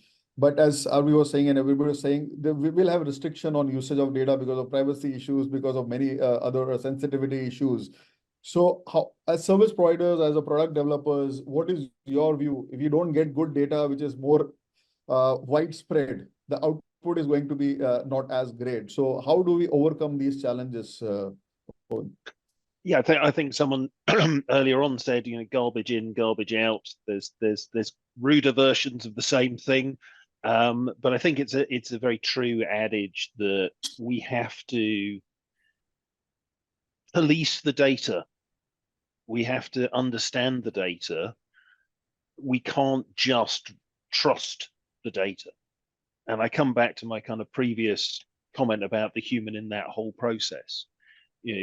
AI, and again, other colleagues on the panel have talked about it as a genie or a silver bullet or a, I kind of go back to my 5-year-old.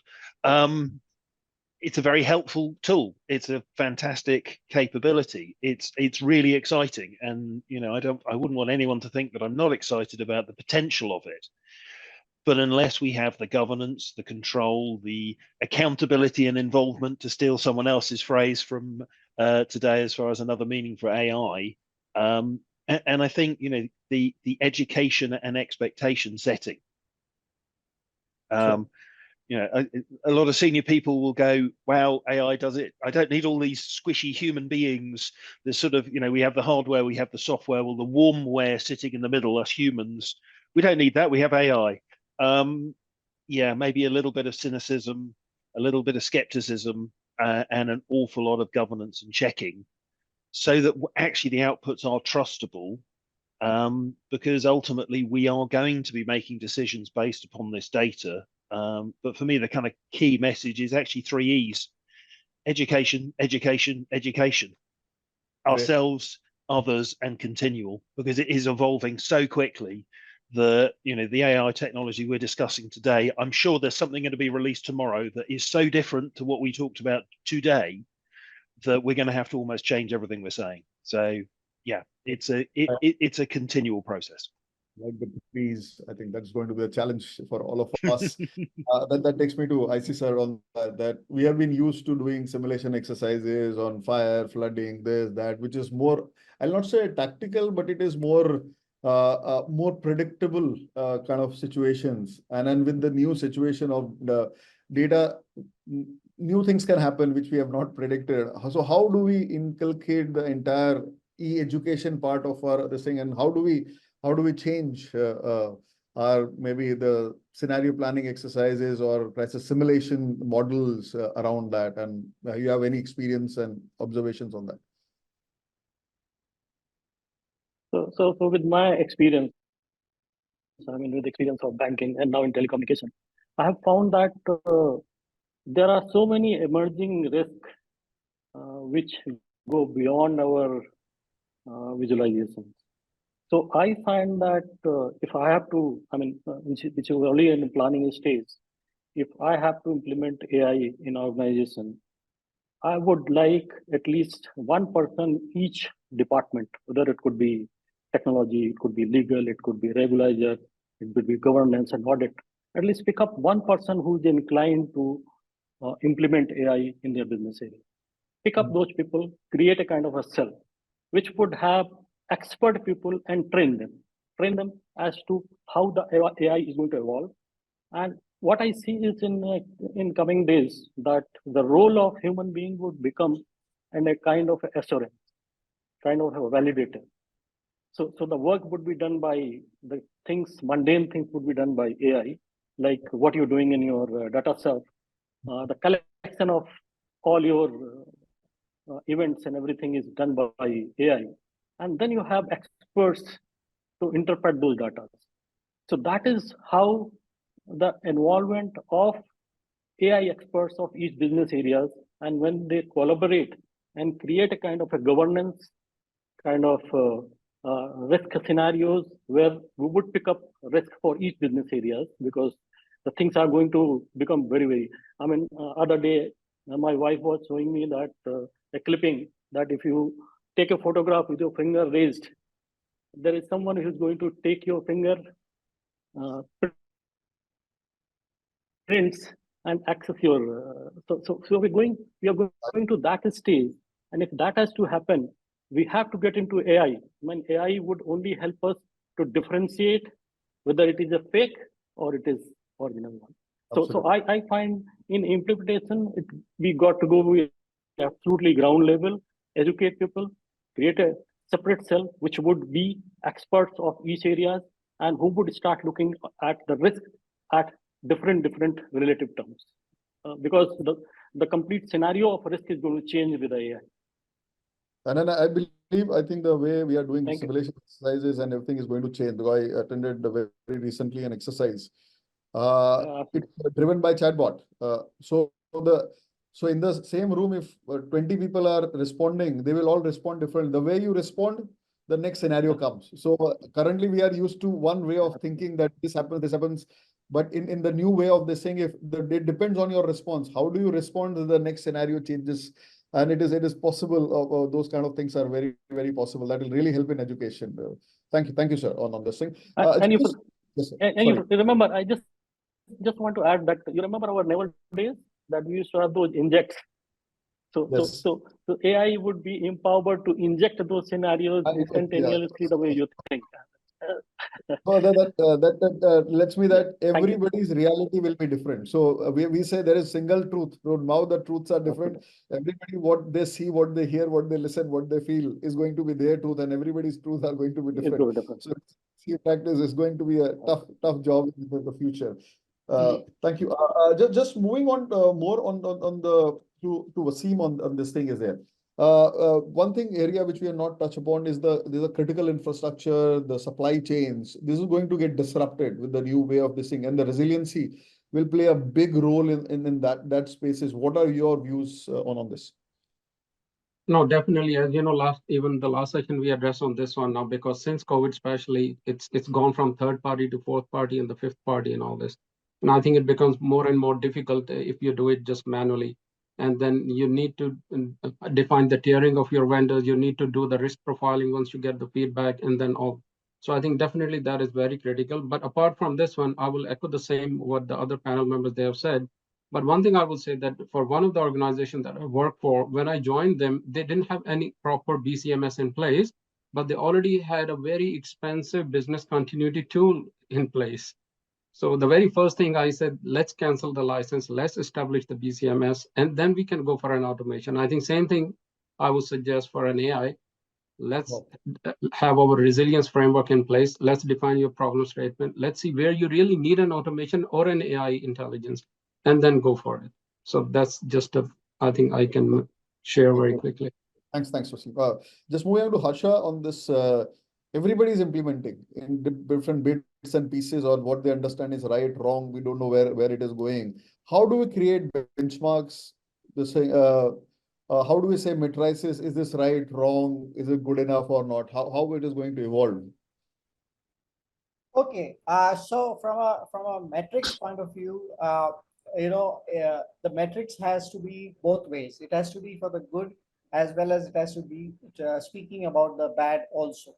Yep. So from a people point of view, if you're looking at decisions as one of the attributes, then you should be in a position to have a metric which says machine decisions and human decisions. So there could be decisions which you benchmark with what you would be taking as an individual group of decision makers versus a decision that has been provided by the machine using artificial intelligence, and then you compare and you see what was happening. The second piece is the profit that you make, basically. So as much as you blend yourself towards the automated decisions, and you go ahead with the production schedule, or you go ahead with assembly of products on the shop floor, you also identify as to how much of loss of time or loss of productivity was gained, or it was lost or gained, and that would be your financial profit for taking decisions what the machine gave you versus what you would be taking at a different level of protocol. The third thing is how many people have been able to get adapted to the new technologies that you have developed in AI as a practice in the organization versus people who are not using the AI technologies and doing things on their own. So that is about learning and the adaptability of capabilities within the organization. How much are you growing? How much are you rising up? And how much are you not rising up? The fourth aspect is in respect to the learnings. How much are you learning and how much of data are you pumping in of what you learned and what you got from external sources as the learning inside your system to make it more robust so that you are having a more effective decision-making capability. So that metric is an important metric to take because you're subscribing to various subscriptions. Like example, if I subscribe to a MidCat security alert that comes inside, and I have some localized information getting generated for an organization which is very, very intrinsic to the company, then I should be able to see as to how much am I leveraging the external source of information to my localized way of analyzing and thinking, which is making it more effective. So the profit that I get because of the outsourced information coming in source is what will be the benefit of AI. So these are the ways in which people will have to look at bringing in metrics for every person, for an individual, for a machine. Correct. Yeah, it's going to be measure. Everything will have to be measured. Yes, it's Six Sigma only. That is the thing, because that is the way in which you're going to grow. 100 is a small number, as I have always said. You reach 100 in just a month, and then you don't know where to go. So you change the base to 1 million now, and then you have a race to run, and also leave it back for the succession to take it further. That is the way to think. Thank you, Harsha. Just moving on to Purushottam here, that ultimately will still be humans. Humans by nature jealous. So what do you think if your coworker becomes much better than you, who is going with AI? How are we going to deal with that? How are we going to deal with the challenges of humans in the whole angle? We are only talking about AI, but how are humans going to behave? But everybody is not going to be the same in terms of performance. Yeah. Am I audible? Yes, you are. Okay. So I think yes, a very valid point, Pawan, and I think human nature, it doesn't change, right? Since Mahabharata till today, we could see the same anger and then competition, all that. I think what is going to probably happen is depending on the kind of culture the organization is having, right? Depending on that, it would change. Because if you have a culture of collaboration, and that's what I have seen in many of the organizations, right?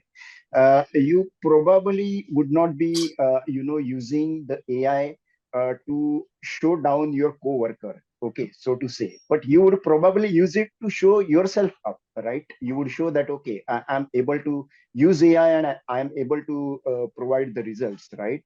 So I think it all depends on the organizational culture more than the AI, how the top-down approach is, and how company is providing the overall space to the employees, and how it is being perceived. So I think it more depends on that. Yep. Thanks. Yeah, there's no easy answer for this, but yes, we are going to have human challenges in future. Just a last question to Arnav, because we are just coming to the end of the whole thing. How AI is going to leverage the decision making is going to be different, because currently in security and resiliency, we are very perceptive. In our experience, this is how it happens in our experience. But now the decisions will be more data driven, which is there. It will challenge our beliefs. It will challenge our entire way we are operating. Currently, the more experience you are supposed to be better. That is an assumption. I'm not saying, I'm not pointing at you, I see, sir, anything. But the more experience you are, the better you are. But the whole new paradigm is going to be very, very different. So how we will leverage AI decision making through AI.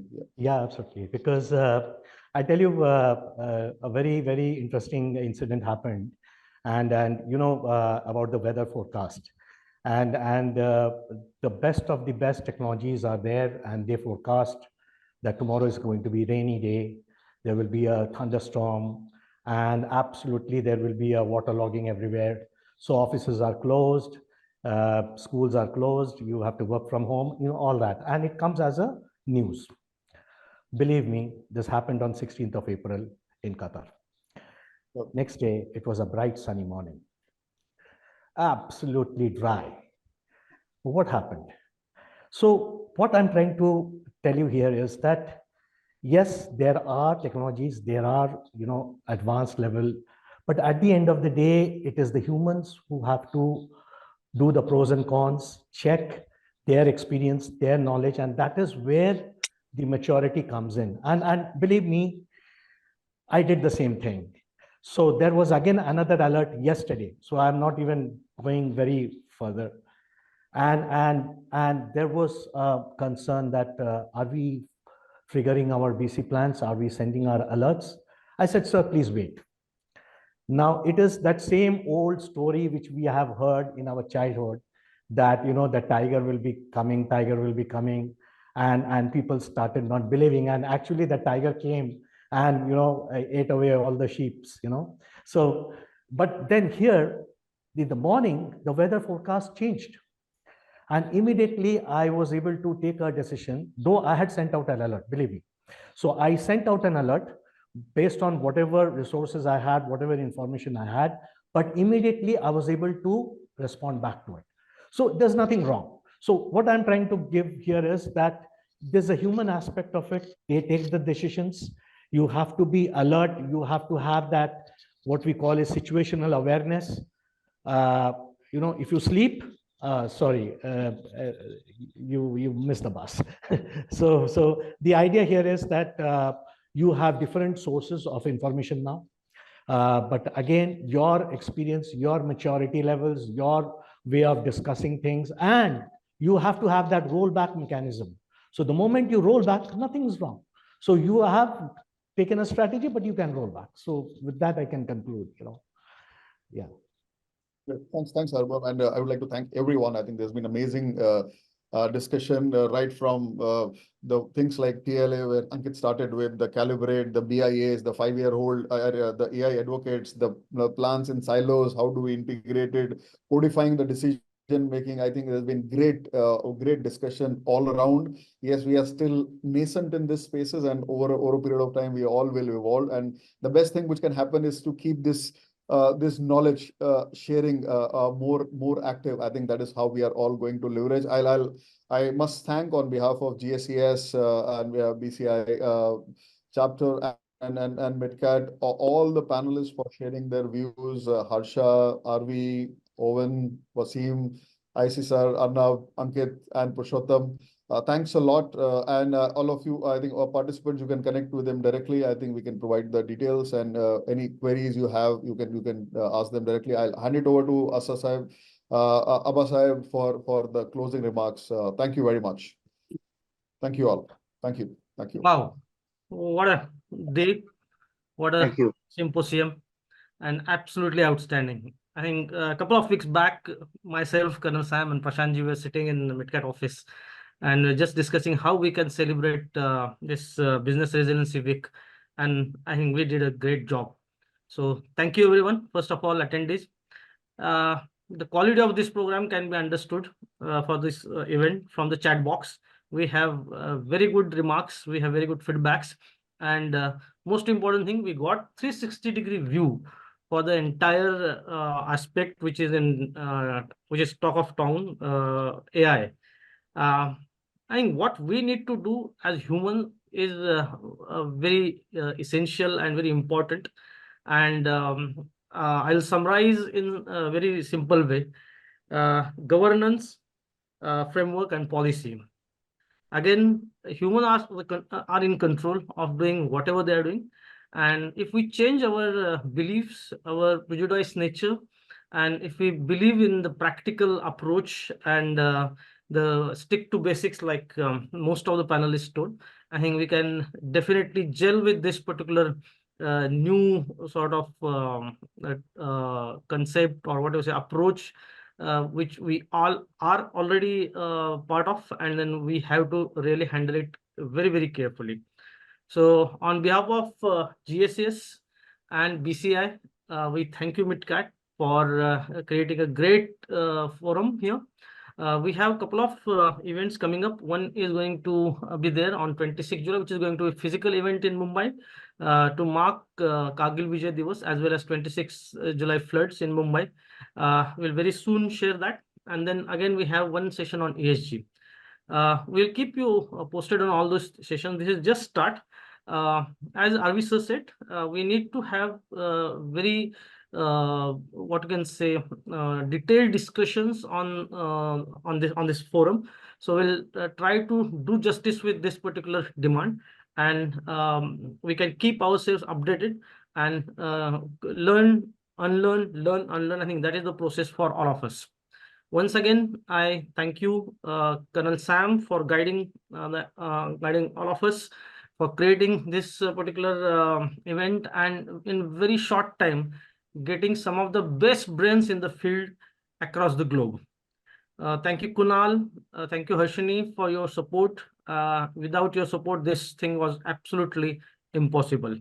So I declare this session as closed, and will request all the participants, you can become BCI member, you can become GSS member to avail the benefits of the fraternity, and let's work together. Let's grow. Thank you, Vanji. Thank you, everyone. Thank you. Thank you, all panelists. Add in what Abasab said, you can become GSS members, you can become BCI members, and you can also become MidCat clients also into that. No, that is on the lighter side, but yes, we are coming up with a program on 42,001 with certain risk professionals across the globe and the certain companies. So any more details are required, you can connect with us on that. Thank you. Thank you.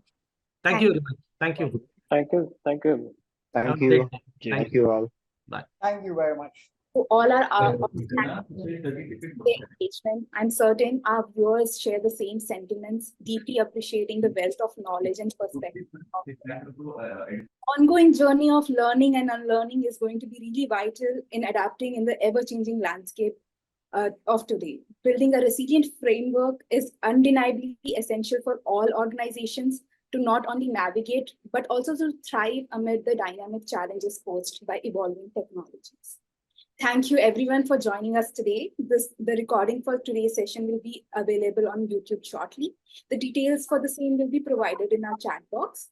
And we also request you all to share, subscribe to our MidCat Advisory LinkedIn page and other social media channels. And to all our participants, the certificates for all participation will be available shortly. Thank you all for joining us today. Thank you.